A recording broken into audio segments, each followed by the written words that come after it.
Next, we have Haydn Rout, and he's a 30-year-old entrepreneur with a background in performing arts, now stepping into the world of motivational speaking.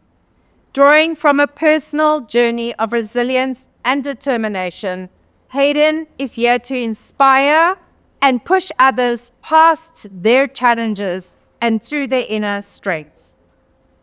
Today is his first ever speech, and he hopes to ignite a passion for motivating others to prove that perseverance and mindset is the key to overcoming life obstacles. Haydn's goal is to use his story as a platform to help others reach their potential and never give up. Haydn Rout, turning setbacks into comebacks.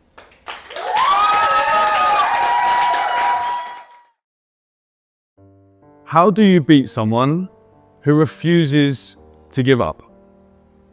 So I'm at university studying acting and I'm doing my final performance.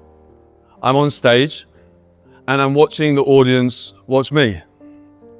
The lights go down and that tension releases that I have been holding for months. I then embrace my closest friends, not realizing that this could be the last moment I ever get to have them in my arms. The voice in my head that saved my life. The motorbike between my legs, bringing me closer and closer to the man not paying attention. And the police officer, not practicing what they preach.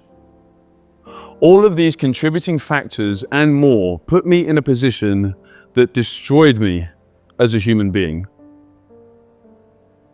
I awaken to the sound of a heart monitor, to seeing my mother's face drenched in tears.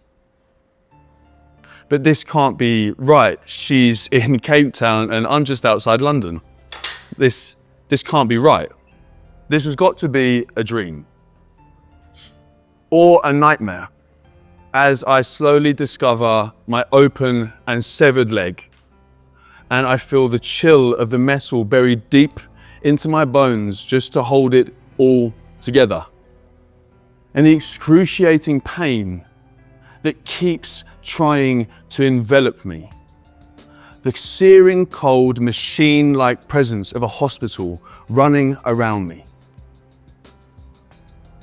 A doctor, slowly, apprehensively, walking towards me to tell me the igniting news that I may never walk again. But who doesn't love a challenge, right? Well, I actually didn't take it as a challenge, not at first. I took it as an insult. Someone trying to set my limits for me. Now, regardless of his credentials, I will set my own limits. And I stand here in front of you today because I am still pushing to find those limits. I think back to the worst moment in my life, to think of the world-shattering pain, wishing for it all to be over by any means. And unfortunately, I mean any means. And all of this wrapped up in a newly formed drug addiction that comes with chronic injury and pain. A new dose of fentanyl every 4.5 minutes for weeks upon weeks, before I finally discharge myself because I just want to be at home.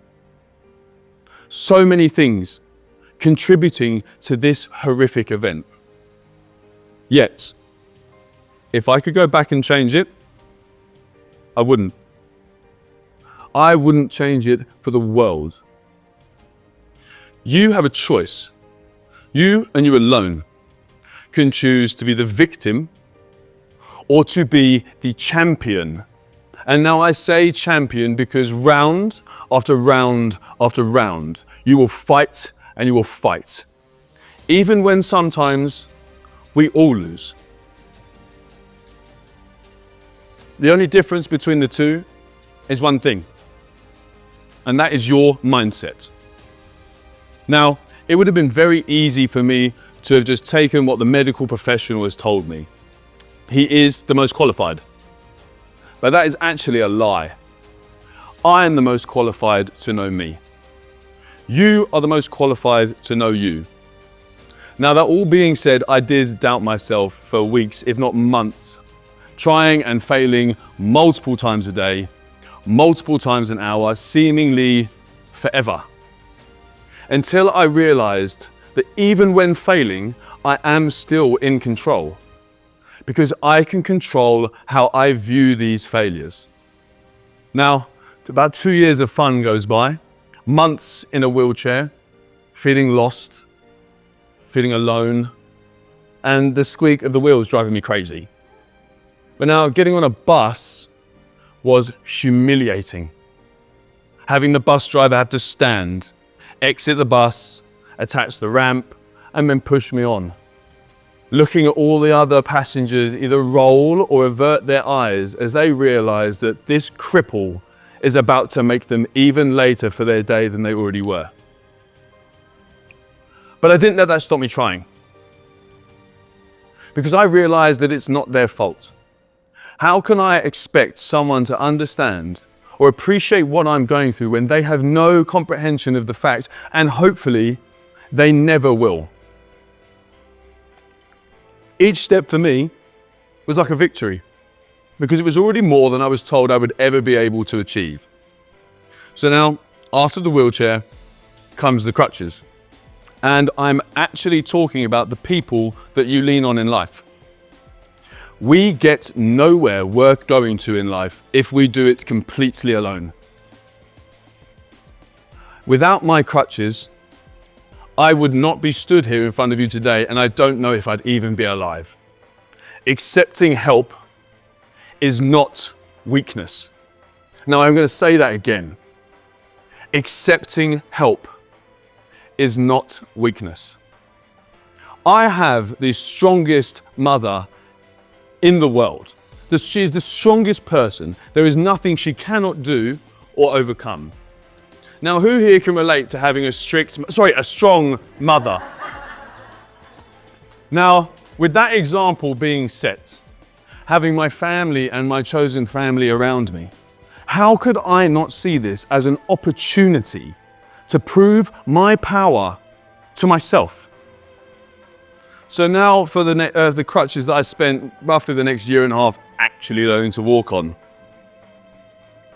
The fear that at any moment I could drop to the floor, and the embarrassment that comes with being a 22-year-old man lying in the middle of the road with traffic oncoming and being in too much pain to get up. And then having an elderly man, barely able to walk himself, stop the traffic and help me up. It was moments like these that broke me and built me. You know, it wasn't until weeks or months later I actually realized the importance of these moments, because it's hard to see the full painting when you're stood too close. Being set back lit a fire in me to try harder, to be better, and to do it just one decision at a time. Now, I am a victim of life. But can anybody here tell me that they haven't ever been a victim of life? Life comes. And for me, it slapped me fully across the face. But I took that slap. I put some ice on it. I let the swelling go down a little bit. And then I slapped back. And I walk up here today as proof of that. Now, I want you to leave today. I want you to think about the times life slapped you. Did you get an impossible task and decide, it's too hard, I can't do this? Or did you decide to fight anyway? So I ask again, how do you beat someone who refuses to give up? And if you never give up, do you ever truly fail? Thank you.